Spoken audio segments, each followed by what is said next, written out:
Hello, everyone. Welcome back to another episode of the Unstoppable Dad Project. Appreciate you joining me here for another week. This week, I am joined by Jey Young of the Young Dad podcast and also of Ball Boy Blogs. So, Jey, thanks so much for joining me on the podcast. I really appreciate your time.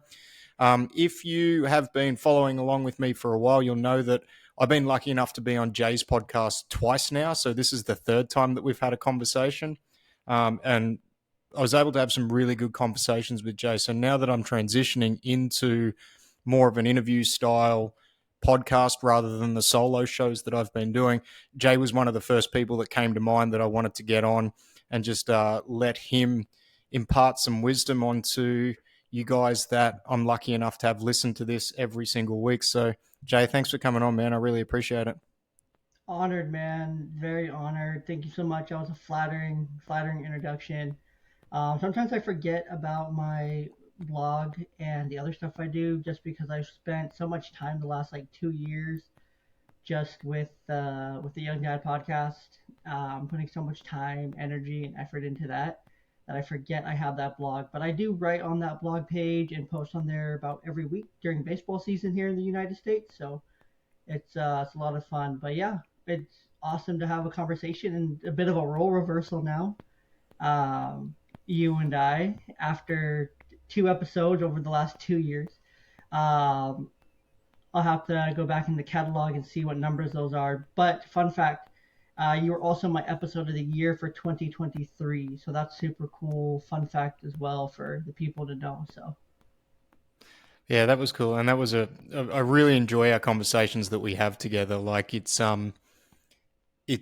great to kind of not get out of the comfort zone of the normal people that you talk to, which is one of the reasons for me wanting to transition this into more of an interview style, so I can learn some things. And um, those that have listened to the podcast know that I'm currently going through the process of becoming a counsellor in Australia, a registered certified counsellor, and I one thing with this, like an ulterior motive, I guess you say, is to try and get better at asking questions because I've got a bad habit of talking, and anyone asks me questions, I'll always want to impart knowledge, but I want to try and get on the other side of that and answer, like, be able to ask questions better, ask questions more effectively. So, first thing I wanted to kick off with, you've got the podcast, you've been doing it for a while now. What was the inspiration and the motivation for you starting that? yeah, I love telling the story. It's an oldie but a goodie. Uh, so it started kind of just with an idea. So kind of going back before that, even with my website, Ballboy Blog or Ballboy Media as it is now, that kind of just started as a random thing, a hobby about probably about 4 or 5 years ago now. And I was just writing about baseball, talking about baseball, just writing because I've always loved to write. I've always had an itch and a bug for writing, something I've always loved and enjoyed and had a big passion for. And I'm like, okay, well, let's write, let's blog, let's get it out. Let's write about something I love. I love baseball, I love writing. Two things, seamless connection here. So I started writing, did not take off that great. There was I had a lot to learn, a lot of grammatical errors, everyone's a critic. Um, so that took a lot of overcoming. I found tools like Grammarly and these other amazing resources to help me.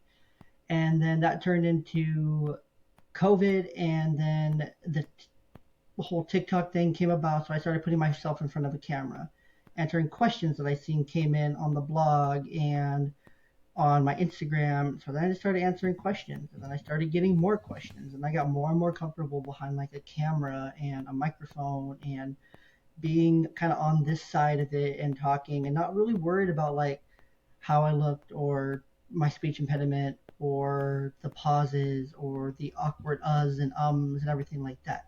So then that transformed COVID. I got divorced in 2021. And then my brother and I were talking about it later in 2022. We had been kind of bouncing about it. I had been doing my sports podcast I had been doing it before that during 2020, during COVID, during first part of lockdown, because everyone was doing a podcast and TikTok about something. That's just what you had time to do. You just did it. So that's what I was doing. Um, and then everything happened and moved on, moved forward. Um, and my brother and I were talking because we'd always wanted to do something together. We'd always wanted to kind of do a podcast together. We thought sports was too cliche. Politics, I wasn't really into as much as I am now. And so it was just like, what are we gonna do? What is gonna be our like thing? And then it just kind of literally just came to me on like a whim. It's like Young Dad Podcast. Our last name is Young. We're both dads. We both became young dads. We both became dads really young. Like I was 21, he was 19, so we both became dads really young. We're both very similar, but we're also different in a lot of ways. So it started out as just me and my brother. Fast forward, we did many episodes together. Many of our early catalog of the Young Dad podcast is him and I together. So I'm pretty sure our first recording that you and I did was all three of us together, and then It our was, second yeah. one was just you and me. And so we got to that point. Things evolved. He had a third child, um, and then that's when kind of things more fully became just me. It was already kind of me prior to that, but it was just more me doing all the things, and he gave me his blessing to kind of take it and move on. So we came up with it with the intention, and the intentions I've carried with it is just, the intention is to help really anyone who needs, not just for parents, it's for men, it's for women, it's for families, even though not every episode is family friendly. It's for single people, it's for men of all ages, women of all ages, people of all ages, disabilities, walks of life, everything like that.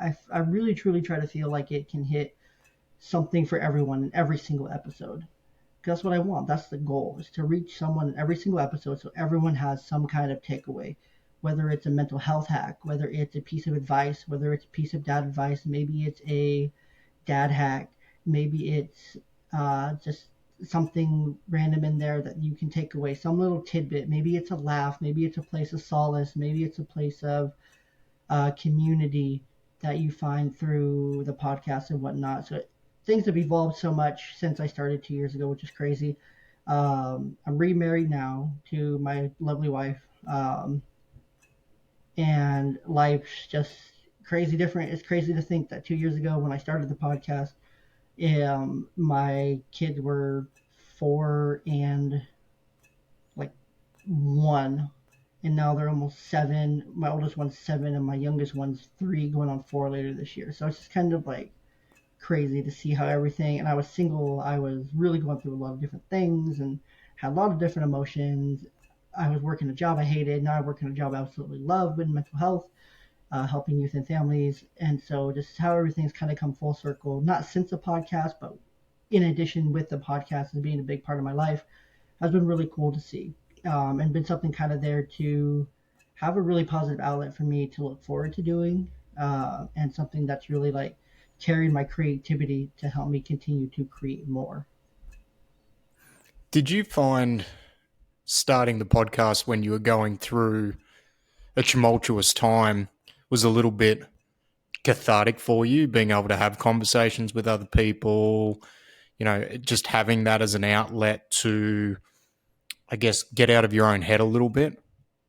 100%. That's when we really started talking to more people, when we got out of our own way, because we were in our own way for quite a while, where we would structure things, we would have like time segments, things like that.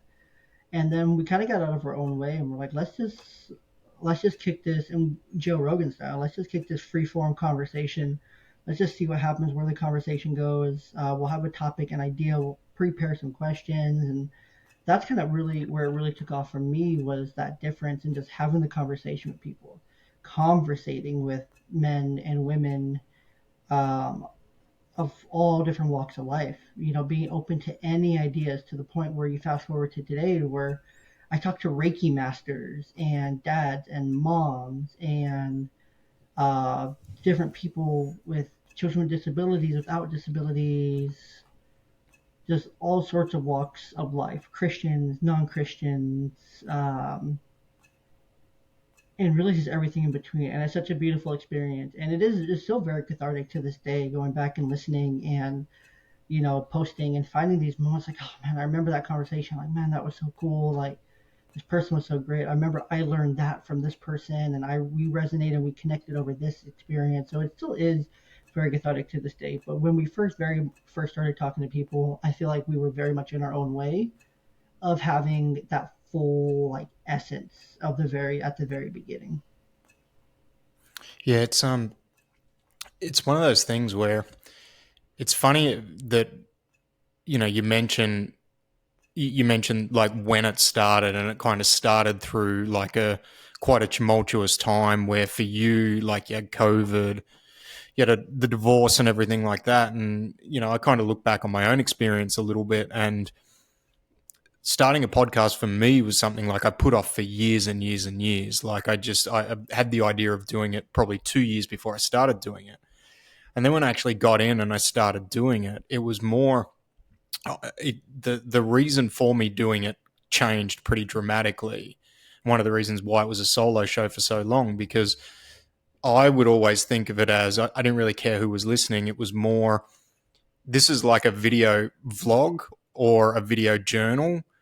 If something was ever happened to happen to me, my kids can go back and listen to this and go, oh, that's what dad thought about that at this time. And that's what dad, and then also too, having done it for an extended period of time, you're able to you're able to see the progression of yourself while doing it, because in order to get good at anything, you've got to put in the reps in order to get to that point. And it's it's funny how some people that I've talked to that have been sticking with a podcast for a while, how that a lot of them start at a time where it maybe wasn't convenient, but then it just kind of rolls into this bigger thing for them, regardless of who's listening. It's like it's developing a skill, it's developing the habit of being consistent and doing everything. And as you mentioned, like, writing down your thoughts is one thing, but then to be able to present them to a camera, like, that's a completely different skill. And as I'm finding out right now, it's even a completely different skill to be on this side asking questions and letting people talk. So it's it's interesting that everyone's perspective and experience when they're going through doing that, because that transitions across everything, right? 100%. And I've felt that transition in my life 100% to where the different skills and things I've learned from the podcast have really helped me in a lot of different areas of my own life when it comes to having conversations with people, being able to sit and listen and stay engaged, and be able to, really listen with intent to be able to think of, okay, what's that next question going to be? Well, how are we going to keep this conversation going?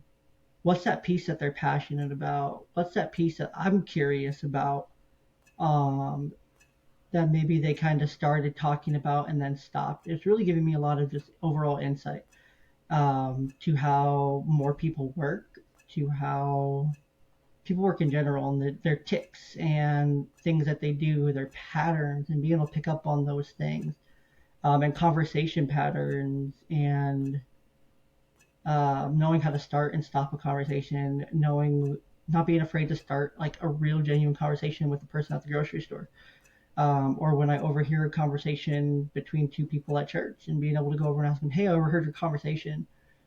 um, I can really empathize with you because I went through a similar experience and I'm going through something similar now. Like, can I join in your conversation kind of thing? Not being afraid to go and take those leaps and, make those new connections has been really important for me. And some of the things I've learned and been able to develop. And it's definitely weird when I get to be on this side of it and share like those things I learned. And it's really fun, really cool, and really different, to be on the other side of the microphone. So You mentioned curiosity. What's one thing that's piquing your curiosity at the moment? Is there something that's come out of left field that you're like, oh, geez, I'm really interested in going down the rabbit hole on that? What's I'm always kind of, I have ADHD, so I'm always, every little thing anything can pique my curiosity.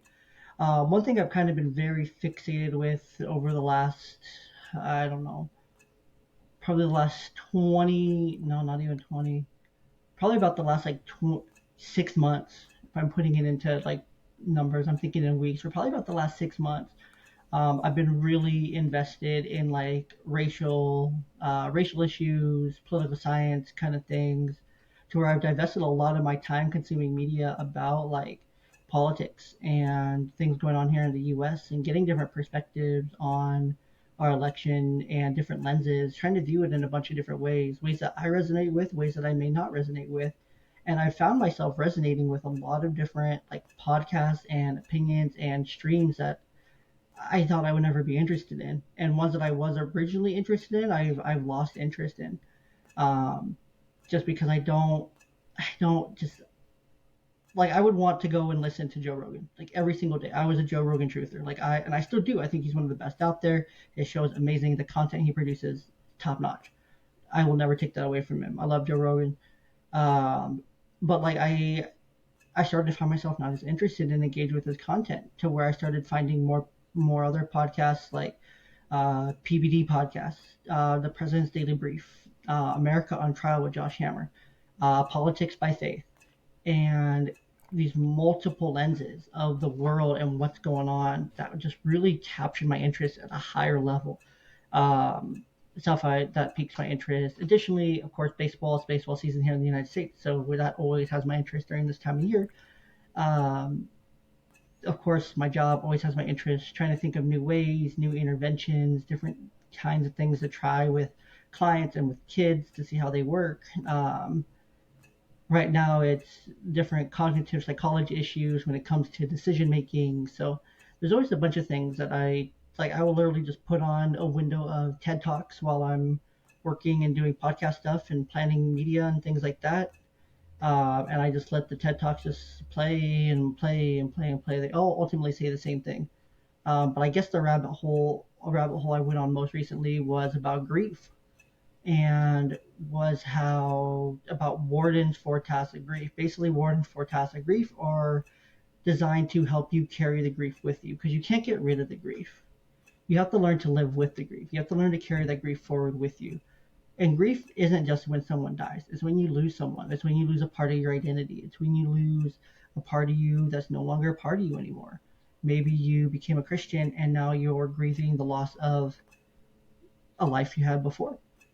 Maybe it's now you just became a dad for the first time, so now you have to grieve a life that you lost, kind of thing. Mm-hmm. So there's a lot of different types of grief. Most people think of it as death, but you can carry that grief with you. And Wardens for Tacit Grief really help emphasize like how you can carry that with you, and different things you can do to reestablish like how you're going to live your life, but with that grief, and honor that grief to yourself and move forward. So that's something that I've spent a lot of time on, probably about 2 3 weeks ago, just listening to grief and grief and grief and grief and grief TED Talk. Very fascinating, interesting how there's a very common theme of you have to be able to move forward and carry it with you. It's like just another thing you put in your backpack and you carry down the road. And it gets lighter over time because you get stronger at carrying it. But essentially, you stay carrying it always. You just get better at carrying it. You find a more efficient way to pack your bag with it there. Sometimes it feels heavy, and that's okay.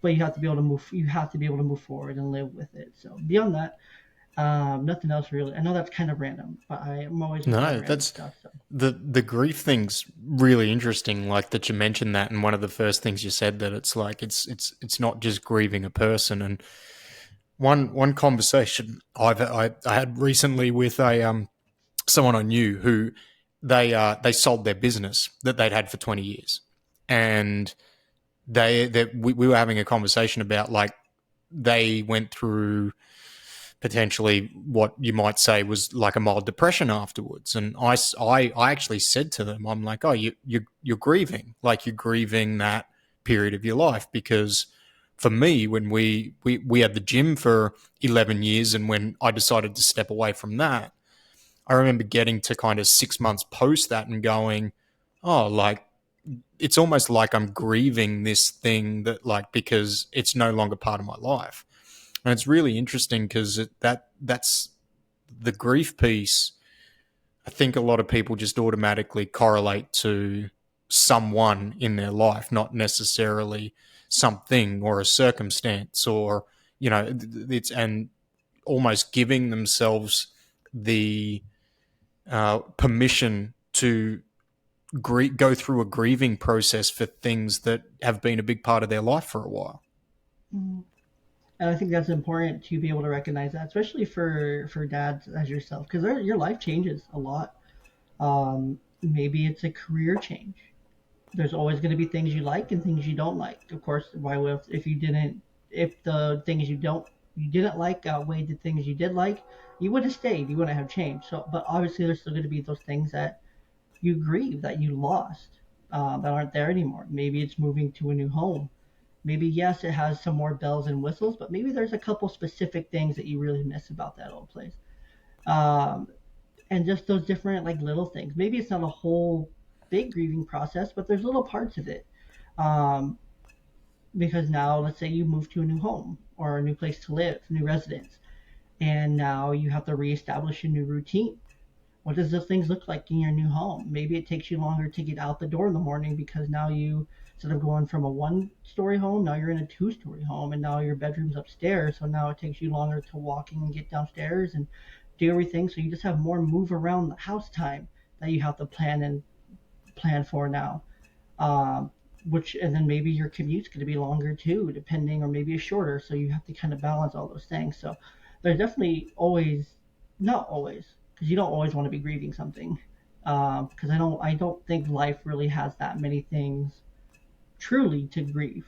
I truly believe overall, yes, there will always be things that you could grieve, but one saying that I've really tried to adopt lately is, would this matter tomorrow if I was no longer here? Mm. Kind of thing. And to try to take that lens, like, especially when it comes to like things with my wife. Would this thing I'm frustrated, upset, mad about, would this truly matter if I lost them tomorrow? Kind of thing. And And really that just try to doesn't leave take a that. lot of things when you look at it through that lens, right? Like No, there's not much leaves left after that. nothing. Leaves nothing. Um, because there's nothing more important that I would take over that. Just like this little thing, then you put in perspective. It's like, okay, maybe it feels like a big thing, but let's zoom out. Oh man, that's a really small thing in comparison. So being able to just zoom out and look at it from that higher perspective, not a higher perspective, but that outside perspective of yourself, like to zoom out of yourself. If someone was taking a picture of you or watching you on camera, so let's say you're looking at the thing on your phone, but let's say that someone else is looking at you through another lens. So it's like a third point of view. They're going to see you having this big reaction. Or maybe they're going to see you having a small reaction.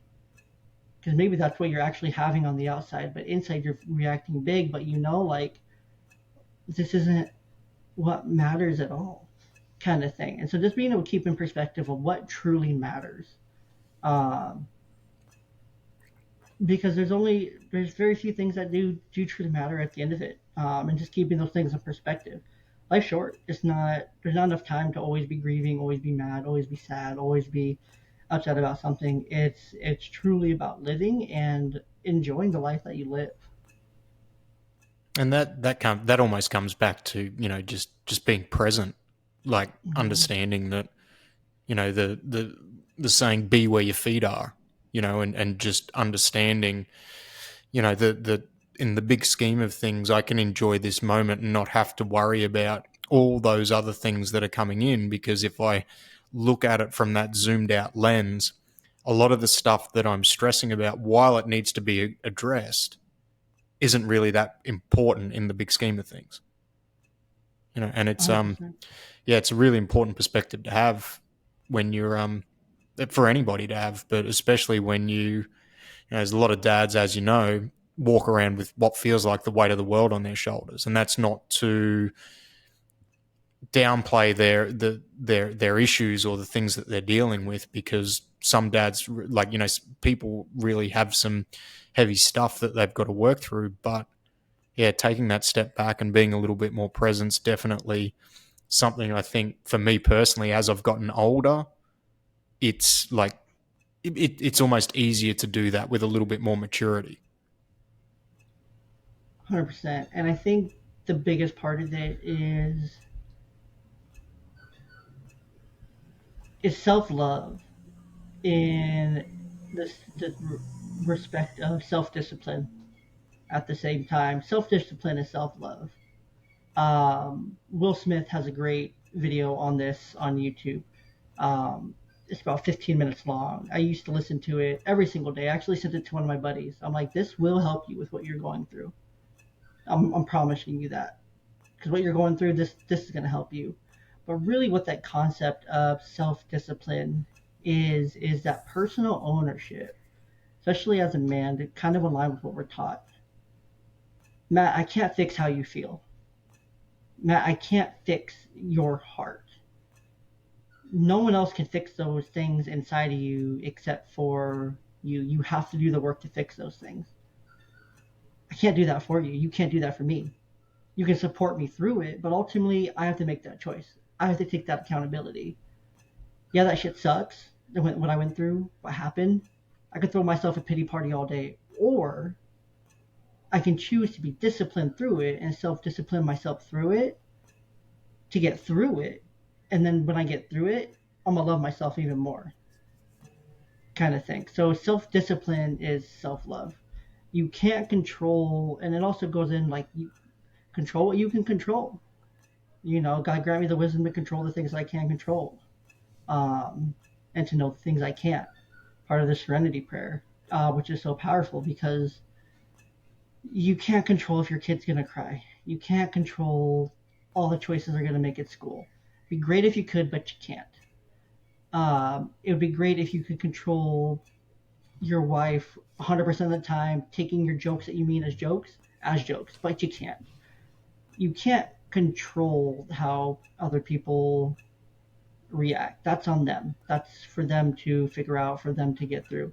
What you can control is you. What you can control is if you've been hurt by something and now you're taking that hurt out on other people. You control that part of it. You control that healing aspect of it. You control if you're carrying something heavy, okay, you control how you can make it lighter. You have to display that self discipline to make it now lighter. You have to take those steps forward to make that weight lighter, to get stronger at carrying it metaphorically. How are you going to do that? It starts with step one, then step two, then step three. Before you know it, you've gone a mile. Before you know it, you've gone 5 years. Before you know it, it's fully in the rearview mirror. You can't even see it anymore.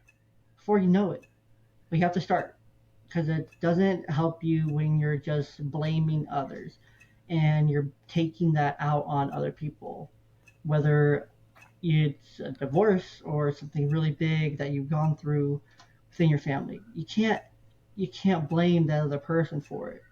They're never going to apologize. They're never going to come back. It's most likely not going to be reconcilable. I don't know how to say that word, but it's on you to move forward. It's on you to own those parts of you. It's on you to leave no doubt with yourself of how you're going to move forward and be able to tell yourself what's next. How do I get to Mm. what's next? Kind of thing. And to be able to focus on, fully focus on the things that only you can control. Yeah, 100%. And that's for you, for anybody, right? Like, I think sometimes when we feel overwhelmed and like we can't get anywhere, it almost comes back to, we feel like there's a lack of control on the situation, right? Like I'm frustrated, I'm angry, I'm overwhelmed, and like you see it in your kid, like I see it in my kids, right? It's like, why are we getting upset about this? And it's like, when you get down to it and you sit down with them and you're talking through it, it's like, well, it's a lack of control. Like they don't feel like they can control the situation. And then it's just, right, what can we control? What's in our circle of influence and what's outside it? Because there's no point in getting all wrapped around the axle about those things that are outside of that circle of influence. And when you really boil it down, it's almost like looking at from the lens of, if I wasn't here tomorrow, would any of this matter? When we really boil it down, like, we can control the way we react, but we can't control how someone reacts to our reaction. So like, or our actions. Like if we take actions that we feel are the right, like we're doing the right thing based off our core values, then you know we've kind of just got to be okay with what comes next. 100%. And And that's it's yeah, it's important to know that anger is a secondary emotion. The reason you're angry is because there's another emotion that you haven't dealt with. And now your body's turned that into anger. It's very common for men to be able to shift that initial feeling into anger because that's all we know. That's all we're taught. We're not taught to process those feelings, so it just ends up as anger. But when you start to unpack the anger, okay, why am I angry? Oh, well, I'm angry because this person made me sad.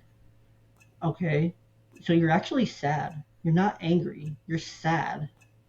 Okay, why are we sad? Okay, well, because this person did this thing to me or it made me feel this way. Okay, well, that's how you actually feel. So now you're going, your surface layer emotion is anger, right? And now you're digging down. You're digging to what the actual root of it is. You have to dig down to that root of that emotion because anger is not the root of the emotion. Anger is your reaction. Anger is your surface level. Anger is what you're presenting. What's really underneath there is unmet needs, and for your children, same thing. They get angry because they can't express the things that they want. Something else happened, and they either feel unheard, unvalidated, or they need something. So either there's other feelings under there, or there's unmet needs.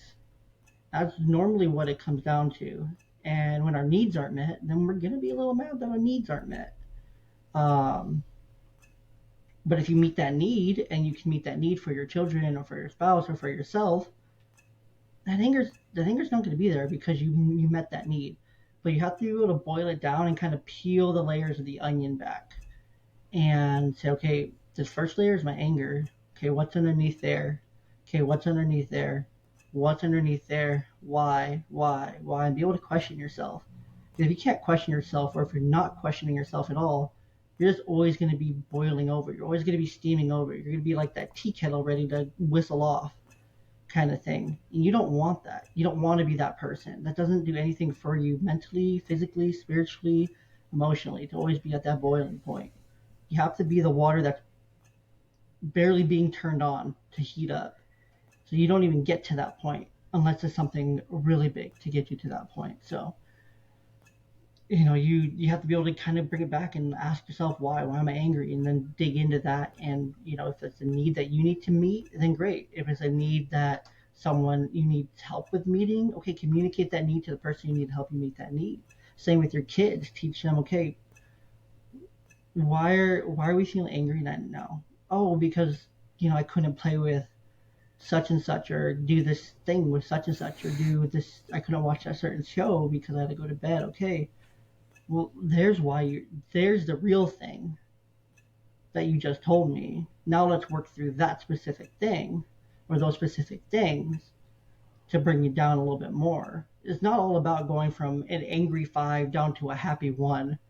You have to go 5 angry, 4 frustrated, 3 to a 3, then to a 2, then to a 1. You have to get back down. You have to work yourself down through that progression. You can't just go 5 to 1. It's not that easy to do yeah. You that, don't want to especially with our you kids. want to step down the ladder, not fall down the ladder. Yeah, exactly. You don't want your kids falling down the ladders because then it's going to be even worse. No, Because then they're just going to know to yeah. go. If I go angry, I go happy. If I go happy, I go straight to angry. They don't know a progression of those emotions to get there. So I went back through, was doing a little bit of research for some questions I might get to ask you on the podcast, and I was having a look at the website, and I went back through and I found that you did 30 days of journaling. I did, yes, I did do a pretty hard 30 days of journaling. I think that was earlier this year, even. Yeah. Um, So what was your process for journaling? Like what type of things were you writing down? Was it set questions you were asking yourself, or were you just what was in your mind was going down on paper? More or less, it was kind of what was on my mind was going down on paper.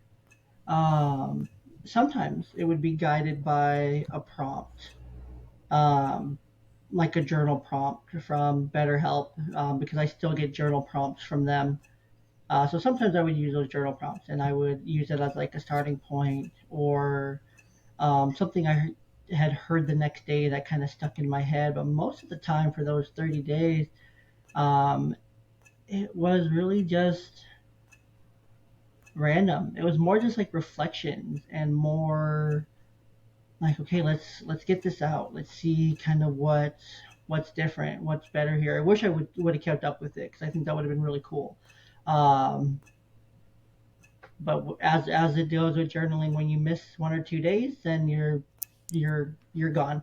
Um, then months go by and you forgot you even did it, kind of thing. So, um, but yeah, no, it was a lot of just random stuff. I didn't really have like a topic or rhyme or reason or purpose even as to why I was writing. So I was just kind of sat down and put a timer on for 10 minutes and forced myself to put some words on the page and type it out. So, Very cool. What do you, if you had to nail down 1 to 2 benefits that you've seen from doing that, what would be number one and number two? um, probably just the overall like intention that I did things. Number one would just be like overall intentionality of me doing things on a day to day basis. Because I was thinking, I knew what my day was gonna look like. I had that time to think it through. I was like, I had gotten whatever I needed to get out was out. Because sometimes things just get stuck right here, or sometimes they get stuck right here in the chest, and you don't know what that thing is until you get it out in some way, shape, or form. Whether that's through talking or journaling or um, whatever it is, whatever that looks like for you. Maybe it's through a workout and then like a deep reflection while you're in the sauna, kind of talking that through in your head, kind of thing. I've been there, done that too. Um, so just knowing that like I unloaded all those like emotions and all those things in my head and in my like body, I unloaded all those things, so they were all out. Second thing was just like I felt myself being more intentional, like the choices I was making were more intentional. Like I knew the choices I had to make were intentional. Now, even now, I think like, okay, now I go to make a choice. I'm like, oh, is that really the best choice right now? It helped me stop and think a little bit more. So being a bit more mindful, being a bit more intentional. Mm-hmm. Yeah, like I go through periods where I journaling always seems to be one of those things that I come back to. Like I'll do it for a period and then I'll go away from it for a little bit and then I'll come back to it and I'll go away from it. And it's, so I've tried a couple of different styles, like from just writing down 3 things that you're grateful for, or, things like different things. So I'm always interested because I see a lot of people do like that the 30 days or things like that, and I'm just interested in what techniques people are using and what benefit they've seen from it. Like the intentionality piece is one thing that I know within my life. Like when I do it, I always seem to be more productive. Like it kind of sets the tone for everything else that I do, and that's probably coupled with I'll generally do it around writing. Like I'll write about a task list for the week or for the day when I'm doing journaling. So that intentionality piece is um, for me is a really cool thing when it comes to journaling. So that's cool. That was very very insightful. What's as a dad, what's been one of the biggest struggles you've had? Having daughters. Um, I mean, I absolutely love my daughters, but my oldest daughter has been a big struggle. The last uh, several months, um, to the point to where she needed to be enrolled into therapy, and which is a good thing. Like it was a good thing that we were able to come together and make that choice for her and um, get her into it. She enjoys it. She's really connected with her therapist, and it's been really good to see. Um, but just her in general, and just the amount of I'm trying to think of how to phrase this, like the amount of like big emotions that are just quick trigger, big and in your face, and just really just awful to deal with. Kicking, screaming, regression, fit throwing at like a preschool level, and just things that were just wild and beyond. And it was being consistent between both homes. So it was just a big struggle overall. So just having that, like, seeing the regression when it hits, it hits. Um, and regression hitting. And it's really tough to see your kid regressing and be able to fully recognize and see, like, okay, my kid is full on regressing and I just don't know what to do. I don't know how to help her. Everything I'm trying doesn't work. We're trying to implement the things that you guys do in therapy, and they're not working still because she chooses not to do them. Um, she's still having a hard time with being respectful. She's still having a hard time with the things that she says. She's still having a hard time with um, non-preferred tasks, and she's still struggling across the board with everything but schoolwork kind of thing. And going to school and being at school and being good at school. Like there's no issues with school. It's just the home life is difficult with her. Has been difficult, and it comes in waves. It definitely comes in waves to where she'll have some really good days, and then the highs are high and the lows are low. Um, and it's being able to see that in real time and just you know trying to just navigate those waters, because those highs, like I'm telling you, the highs are great, and then the lows come very quickly and they're very low.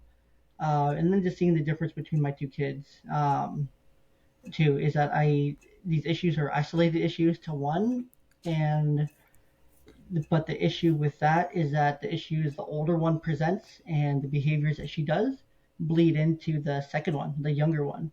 So she starts to do some of those things too. And it's like, oh, we're nope, nope, nope, we're not doing that. Nope, nope, nope. Mm-mm. And so it's easier to shut her down and get her off of those paths and those break those little things she's trying. But the older one, she's just kind of stuck. So just kind of seeing those struggles up and down. But I mean, it's part of it. It's part of the fun. Once she does overcome it and she does get past it, it's going to be really cool to see her progress and be able to see like her accomplishment in that area, emotionally, behaviorally at home, to where she isn't having those level of meltdowns, or tantrums or fits or whatever you want to call them. And she's able to cope and handle her emotions and regulate those on her own without guidance or without help or support. So Yeah, that's must have been a tough process for you to have to take it to somebody to try and address that, right? Like that's something that must have been a hard decision to make. I mean, it was, and it wasn't at the same time. It was needed. It just sucks because it's like you don't expect it to be like your kid being the one that's gonna need it, kind of thing. But hey, if it's needed, it's needed. And you have to do it, and it's okay. Like there's nothing wrong with therapy. There's nothing wrong with enrolling your kids in therapy. Like if they need the help and support in that way, then they need help and support in that way. It's your duty as a parent to be able to get them that support that they need in the ways that they need it. So, um, has it worked out yet? Has it clicked? No. Um, but hopeful that it will click. So, And on a lighter note, what's been the best part about being a dad? Do you have a highlight so far? Obviously, the whole life of our kids can be a highlight if we let it be. But is there one absolutely. story, moment?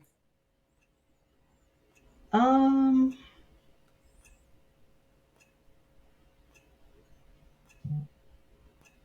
n- um,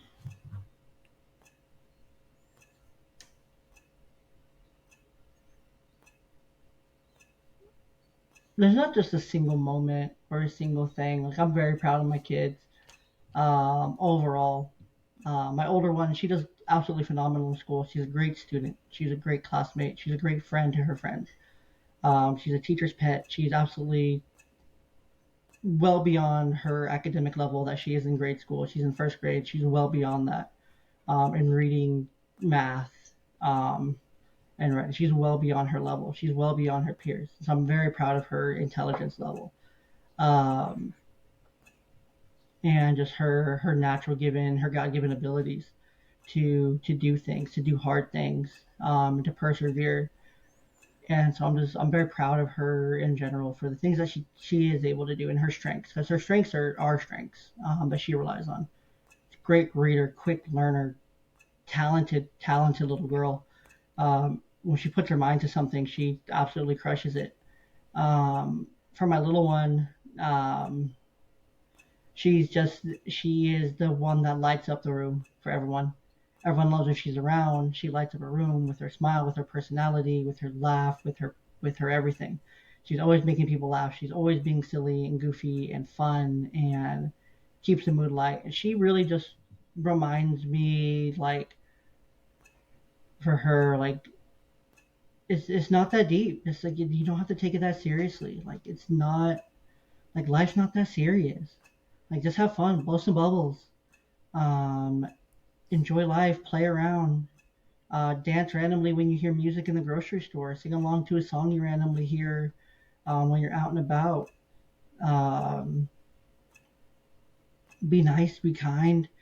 So she's just a really good reminder of all those things. Very cool.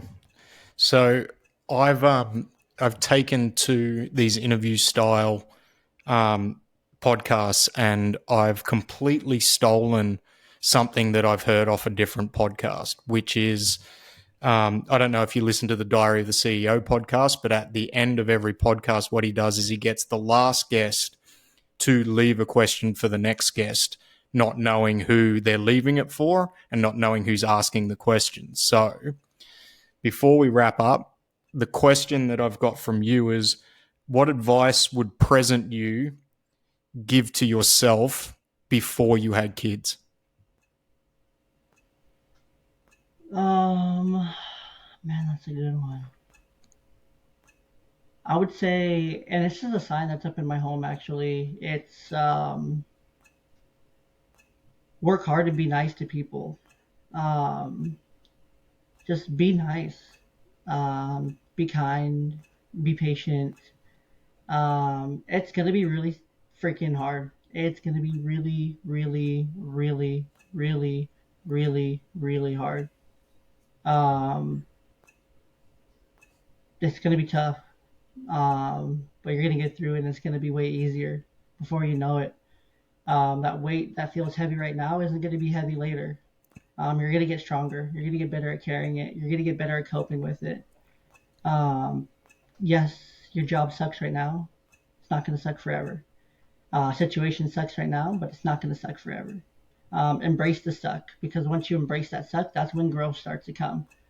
Because you have that acceptance of yourself, your situation, things as they are, and now you are back in control. You're back in the driver's seat, and now you can't control the past and things that already happened, but you can fully control the future and the choices that you make and the path that that's going to lead you down.